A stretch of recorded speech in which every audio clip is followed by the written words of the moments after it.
Last class में हम medicine का नोबेल देख लिया। हमने देखा था कि माइक्रो आरएनए क्या है, माइक्रो आरएनए का जीन रेगुलेशन में क्या रोल है। आज हम देखेंगे केमिस्ट्री का नोबेल। इसमें 3 लोगों को ये प्राइज दिया गया है। देखो, एक है डेविड बेकर, दूसरे हैं डेमिस हसाबिस और तीसरे हैं जॉन एम जंपर। इन दोनों को आधा प्राइज मिला है और आधा डेविड बेकर को मिला। हमें ये देखना है कि ये प्राइज मिला क्यों, इन्होंने ऐसा क्या काम किया जिसके लिए इन्हें नोबेल प्राइज दिया गया। और यहीं से यूपीएससी क्वेश्चन पूछा। तो देखो, ये दोनों ने, डेमिस हसाबिस और जॉन एम जंपर ने प्रोटीन स्ट्रक्चर प्रिडिक्शन में भूमिका निभाई है। इन्होंने एक ऐसे एआई बेस्ड टूल को डेवलप किया, मतलब आर्टिफिशियल इंटेलिजेंसी आधारित एक सॉफ्टवेयर बनाया या यूं को एक टूल बनाया की सहायता से प्रोटीन की संरचना का अनुमान लगाया जा सकता है। और प्रोटीन की संरचना को बहुत ही आसानी से, बहुत तेजी से और बहुत ही एक्यूरेटली, सटीकता से प्रिडिक्ट कर सकता है यह सॉफ्टवेयर। उस टूल का नाम है अल्फाफोल्ड 2। तो इन्होंने एक एआई बेस्ड अल्फाफोल्ड 2 टूल का डेवलप किया, जिसके माध्यम से हम बहुत सटीकता से, बहुत तेजी से जो प्रोटीन की स्ट्रक्चर है उसको प्रिडिक्ट कर सकते हैं, उसका अनुमान लगा सकते हैं। अभी देखते हैं कि ये कैसे होता है और प्रोटीन की संरचना क्या होती है, उसका क्या रोल होता है, क्यों इतना इंपॉर्टेंस दिया जा रहा है इसको। तो इन्होंने तो एक काम किया, ये जो डेविड बेकर थे, इन्हें इसलिए दिया गया कि इन्होंने इस तरह के नए प्रोटीन को डिजाइन किया है जो प्रकृति में मिलते ही नहीं है। मतलब प्रकृति में ना मिलने वाले प्रोटीन को डिजाइन किया, मतलब बिल्कुल इंटायरली न्यू प्रोटीन होगा, सिंथेटिक प्रोटीन। अर्थात इन्होंने सिंथेटिक प्रोटीन को डिजाइन किया है, वो भी इन्होंने एक सॉफ्टवेयर की मदद से किया है, इसका नाम है रोसेटा। तो इन्होंने भी एक सॉफ्टवेयर की मदद से प्रकृति में ना पाए जाने वाले बिल्कुल इंटायरली न्यू प्रोटीन को डिजाइन किया है। उसके लिए इन्हें नोबेल प्राइज मिला है, डेविड बेकर को। और ये ऐसे प्रोटीन है जो ऐसे काम कर सकते हैं जो प्रकृति में जो मौजूद प्रोटीन है वो नहीं कर सकते। जैसे जैसे आपने सुना होगा कि प्लास्टिक नॉन बायोडिग्रेडेबल है, उसको जीव विघटित नहीं कर पाते हैं, सूक्ष्म जीव, माइक्रो ऑर्गेनिज्म। तो अब हम इनके टूल की मदद से नए प्रोटीन्स को डिजाइन कर सकते हैं जो इनको डिग्रेड कर दें, जो प्लास्टिक को विघटित कर दें। इस तरह के प्रोटीन बनाए जा सकते हैं, जैसे कोरोना वायरस था, उसको ब्लॉक कर दें। कोरोना वायरस हमारी सेल में प्रवेश करता है तो उस पर रिसेप्टर होते हैं, तो ऐसे प्रोटीन को डिजाइन कर दें जो उन रिसेप्टर से जुड़ जाएं और उसको हमारे शरीर में प्रवेश ही ना करने दें। तो बिल्कुल ही नए प्रोटीन को डेवलप किया जा सकता है इस बेकर के खोज से। तो इन्होंने क्या किया, एक तरह से एआई बेस्ड सॉफ्टवेयर जो है या टूल्स हैं उनको डेवलप किया। लेकिन ये काम कैसे करता है, क्या किया, उसको अब हम देख। सबसे पहले हमें देखना होगा प्रोटीन क्या है, प्रोटीन की स्ट्रक्चर क्या है। तो लास्ट जो मेडिसिन का नोबेल था उसमें हमने प्रोटीन के बारे में बात की थी कि प्रोटीन के क्या क्या कार्य हैं, क्यों इतना इंपॉर्टेंट है प्रोटीन। सबसे पहली बात अगर करें प्रोटीन की, तो हमारे शरीर में जितनी भी महत्वपूर्ण जैविक क्रियाएं होती हैं, बायोलॉजिकल प्रोसेस होते हैं, उन सब में प्रोटीन की भूमिका रहती है, क्रिटिकल रोल प्ले करता है। हमारी जो कोशिकाएं हैं उनकी स्ट्रक्चर में उसकी भूमिका रहती है कि जो जो तंतु, उसकी स्ट्रक्चर, जो उसका जो शेप है उसको बनाए रखता है वो। इसके साथ साथ मैंने आपको बताया था बहुत सारे एंजाइम्स हैं जो प्रोटीन से बने हैं, जैसे पेप्सिन हो गया, रेनिन हो गया। इस तरह के जो एंजाइम है जो भोजन का पाचन करते हैं, वो एंजाइम भी प्रोटीन से बने हैं। हमारी एंटीबॉडीज हैं वो भी प्रोटीन से बनी है। हीमोग्लोबिन हो गया, इंसुलिन हो गया, हमारी मांसपेशियों में एक्टिन, मायोसिन हो गए, ये सब प्रोटीन ही है। इसीलिए प्रोटीन को बहुत ही इंपॉर्टेंट माना जाता है हमारे शरीर में। इनके बिना जीवन संभव ही नहीं है। ये लाइफ को सस्टेन करते हैं, लाइफ को बनाए रखने में प्रोटीन की बहुत बड़ी भूमिका रहती है। तो अगर मैं बात करूं प्रोटीन क्या है, तो प्रोटीन को अगर देखें तो प्रोटीन अमीनो एसिड से बने होते हैं। अमीनो एसिड आपस में जुड़ते हैं, तो अमीनो एसिड आपस में जुड़कर एक चेन बनाते हैं, उन्हीं को बोलते हैं हम प्रोटीन। यहां पर देखो, ये 20 तरह के अमीनो एसिड होते हैं। हमारे शरीर में 20 ही प्रकार के अमीनो अम्ल हैं। जो आपस में एक चेन की तरह जुड़ते जाते हैं और जुड़कर वो प्रोटीन का निर्माण करते हैं। तो यहां पर देखो ये 20 तरह के अमीनो एसिड हैं और ये इस तरह से चेन में इस तरह से जुड़ जाते हैं जिससे ये प्रोटीन का निर्माण करते हैं। देखो यहां लिखा है स्ट्रिंग ऑफ अमीनो एसिड। जिस तरह से माला में मोती जुड़ते हैं उसी तरह से ये अमीनो अम्ल आपस में जुड़ते जाते हैं और इससे प्रोटीन का निर्माण। और लास्ट क्लास में मैंने आपको बताया था ये सारा काम होता है राइबोसोम पर। तो डीएनए से जो प्रोटीन निर्माण की सूचना होती है वो एमआरएनए में आती है, एमआरएनए उसे राइबोसोम तक ले जाता है और राइबोसोम पर ये अमीनो एसिड आपस में जुड़ते जाते हैं और प्रोटीन का निर्माण होता है। लेकिन ये ध्यान देने वाली बात है कि इनका जो सीक्वेंस होता है वो फिक्स होता है हर प्रोटीन के।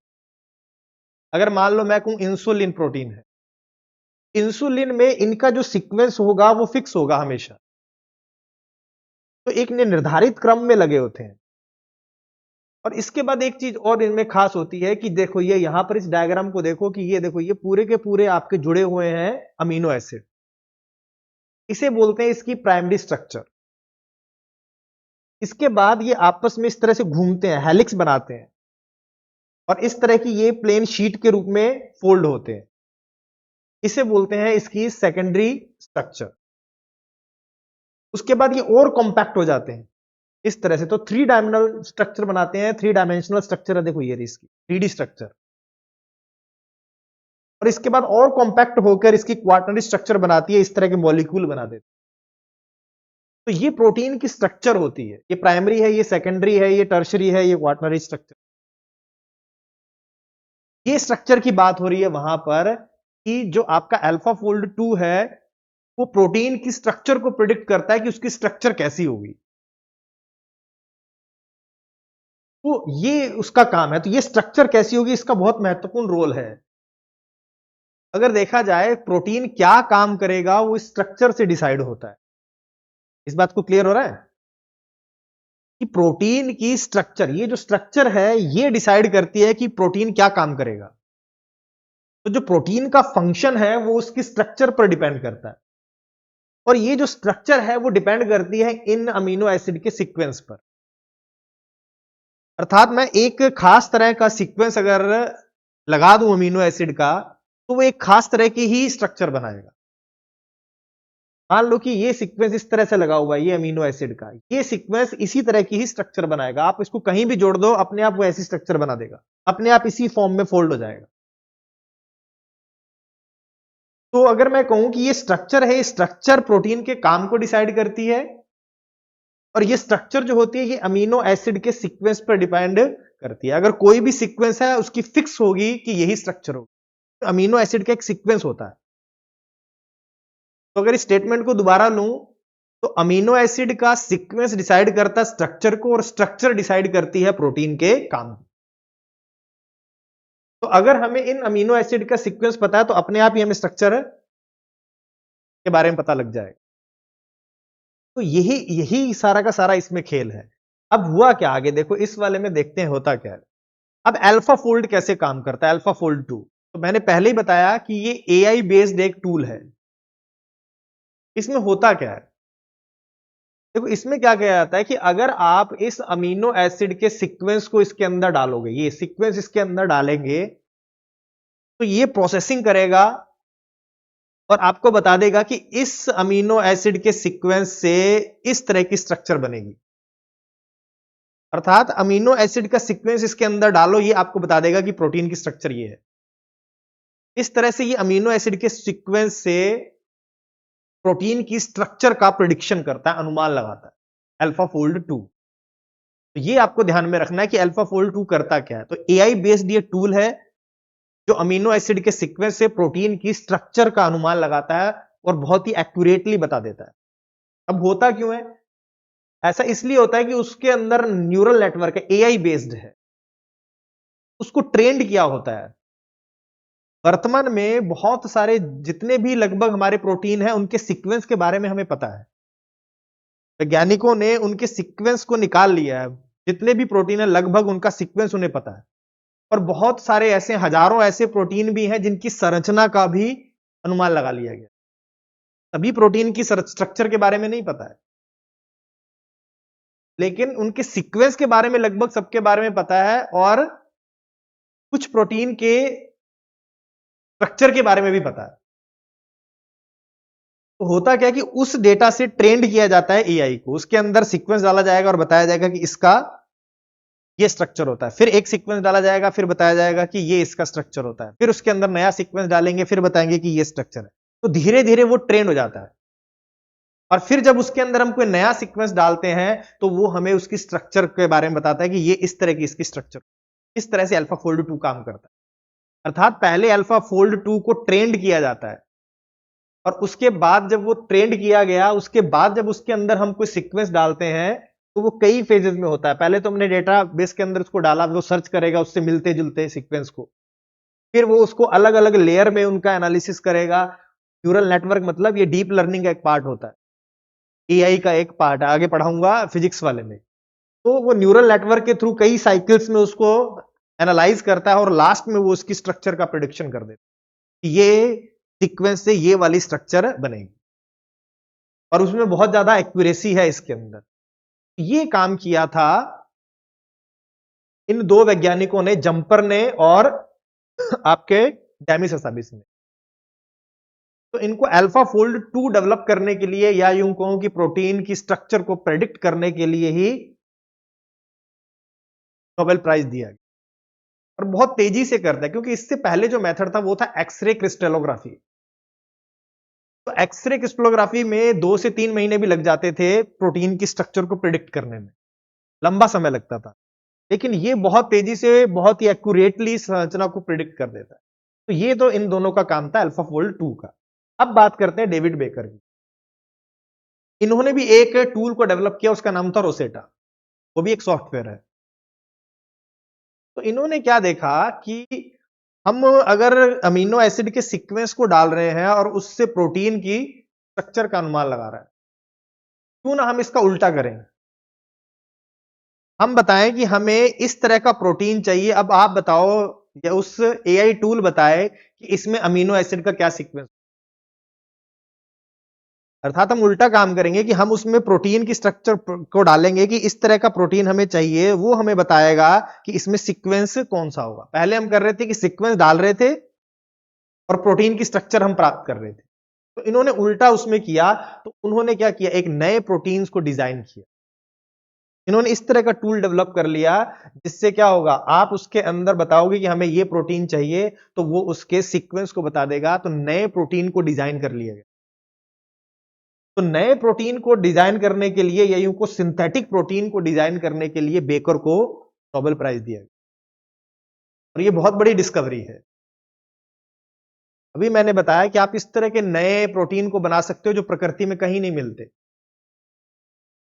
और इस तरह के वो प्रोटीन होंगे जो नए काम कर सकते हैं, जो वर्तमान में कोई भी प्रोटीन नहीं कर पा रहा है। जैसे मैंने अभी बताया आपको, प्लास्टिक को डिग्रेड कर सकते हैं नए प्रोटीन, कोई वायरस है, कोई बैक्टीरिया, उसको ब्लॉक कर सकते हैं। ये ऐसे काम कर सकते हैं, नए काम कर सकते हैं जो वर्तमान में प्रोटीन नहीं कर पा रहे। इसलिए इसको इनको बेकर को ये मिला नोबेल प्राइज। तो ये भी आपको ध्यान में रखना है।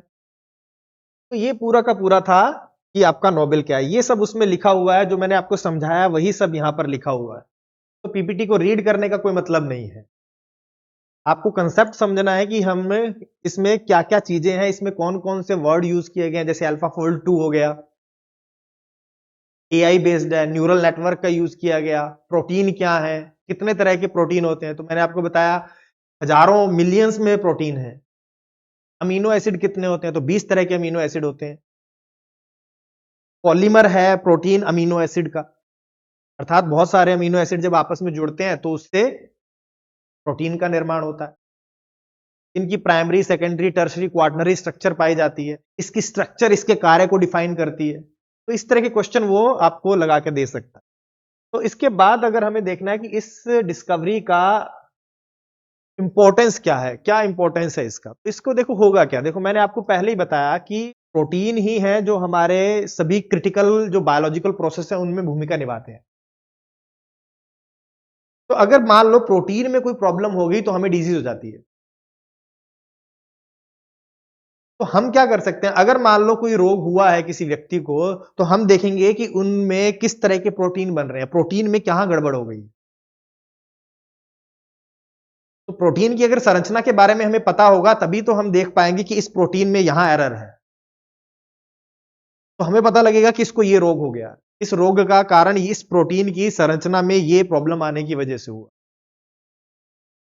अगर ये हो जाएगा तो हम बीमारी को जल्दी पहचान पाएंगे और उसका इलाज भी उसी तरीके से कर पाएंगे कि हाँ, हमें पता है कि इस प्रोटीन में गड़बड़ होने की वजह से, इसकी संरचना में दिक्कत आने की वजह से इसको ये रोग हुआ है, तो हम उसका जो ड्रग डिस्कवरी है उसमें भी वो तेजी आएगी, उसका इलाज बेहतर हो पाएगा। तो एक तो काम ये हो गया कि रोगों को पहचाना जा सकेगा, उसके कारणों को जल्दी हम पहचान पाएंगे। साथ ही साथ इसका रोल ड्रग डिस्कवरी में बहुत है, नई दवाओं की खोज में इसकी बहुत बड़ी भूमिका है, क्योंकि प्रोटीन की स्ट्रक्चर से ही उसके काम डिसाइड होते हैं, मैंने आपको बताया था। तो अगर हम उसकी स्ट्रक्चर का प्रेडिक्शन कर पा रहे हैं तो हमें प्रोटीन के बारे में बहुत नई नई जानकारियां मिलने वाली। तो देखो यहां पर सबसे पहला लिखा है कि देखो जो प्रोटीन की स्ट्रक्चर होती है any time reveals thing about its function inside of cells, मतलब सेल्स के अंदर जो उसके फंक्शंस के बारे में बहुत कुछ बताती है स्ट्रक्चर। जो मेन यहां है देखो, second modern drug discovery relies heavily on knowledge of protein structure. जो ड्रग डिस्कवरी है वो प्रोटीन की स्ट्रक्चर पर ही डिपेंड करती है। जो हमने पहले देखा था कि अमीनो एसिड के सीक्वेंस से डिसाइड होगा स्ट्रक्चर क्या है और स्ट्रक्चर से डिसाइड होगा कि प्रोटीन का काम क्या है। तो जो स्ट्रक्चर है उसके बारे में अगर आपको नॉलेज होगा तभी नई नई दवाओं के बारे में आप उसकी खोज कर पाओ। ठीक है, इससे क्या हो सकता है, डिजाइन न्यू ड्रग्स, नई ड्रग्स को आप डिजाइन कर सकते हो। साथ ही साथ ये देखो यहां पर मैंने अभी जो आपको बताया था कि ये हेल्प करेगा कि disease associate mutations might affect protein structure and function. कि अगर कोई म्यूटेशन हो जाता है तो उससे क्या होगा, प्रोटीन की स्ट्रक्चर और उसके कार्य कैसे प्रभावित होते हैं ये पता चलेगा, इससे हमें उस डिजीज के बारे में और उसको कैसे ट्रीट करना है इसके बारे में बेहतर जानकारी मिलेगी। तो वही जो मैंने आपको समझाया, तो नई ड्रग डिस्कवरी में आपको बीमारियों के बारे में ज्यादा जानकारी प्राप्त करने को, उनको बेहतर इलाज करने में इसका महत्वपूर्ण रोल। और तीसरा देखो क्या है कि हम नए तरह के प्रोटीन डिजाइन कर सकते हैं जो प्रकृति में अभी अवेलेबल ही नहीं, और उनसे नए नए काम करा सकते हैं, जैसे प्लास्टिक को डिग्रेड कराना, बीमारियों को रोकना। जैसे कोविड-19 जब हुआ था तो वो जो वायरस है, कोरोना वायरस, हमारे शरीर में एक रिसेप्टर के थ्रू प्रवेश करता है, तो हम ऐसे प्रोटीन्स को डिजाइन कर सकते हैं कि जो उसको ब्लॉक कर दे। तो इस तरह के क्षेत्र में इसका काम किया जाता है। तो नए प्रोटीन के डिजाइन में, निर्माण में इसका रोल है, ड्रग डिस्कवरी में इसका रोल है, डिजीज को जल्दी डिटेक्ट करने में, उनको ट्रीट करने में है, प्रोटीन्स के कार्यों को बारे में नई जानकारी प्राप्त करने में भी इसका रोल रहेगा, इस पूरी की पूरी की डिस्कवरी का। उन्होंने प्रोटीन के बारे में कोई नई जानकारी नहीं दी है, बस इन्होंने जो प्रोटीन की संरचना थी उसको बारे में बता दिया और नए तरह के प्रोटीन को डिजाइन किया है। तो नई कोई खोज नहीं है। तो यही कहा गया है कि इनके द्वारा कोई नई खोज नहीं की गई है, लेकिन जो पहले से था उस स्ट्रक्चर को प्रिडिक्ट किया गया और नए तरह के प्रोटीन का निर्माण किया गया। तो ये पूरा आपको ध्यान में, तो यहां से देखो क्वेश्चन कहां कहां से आ सकता है। देखो क्वेश्चन आ सकता है यहां से कि प्रोटीन क्या है, प्रोटीन के क्या कार्य हैं, क्या अल्फा फोल्ड 2 किससे संबंधित है, ठीक है, बेकर का जो कार्य है उसके बारे में पूछा जा सकता है कि नए तरह के प्रोटीन को डिजाइन किया जा सकता है या नहीं किया जा सकता, जो प्रकृति में मिलते ही नहीं है। इस तरह के क्वेश्चन हैं जो इससे आ सकते हैं और यूपीएससी ऐसे क्वेश्चन लेता भी है। तो आपको कंसेप्ट आ रहा है तो आप इससे क्वेश्चन कर पाएंगे। तो नेक्स्ट क्लास में हम फिजिक्स का नोबेल पढ़ेंगे, तो आप एक बार पढ़ के आना सभी लोग फिजिक्स का नोबेल, तभी वो बेहतर समझ में आए। मिलते हैं नेक्स्ट क्लास में।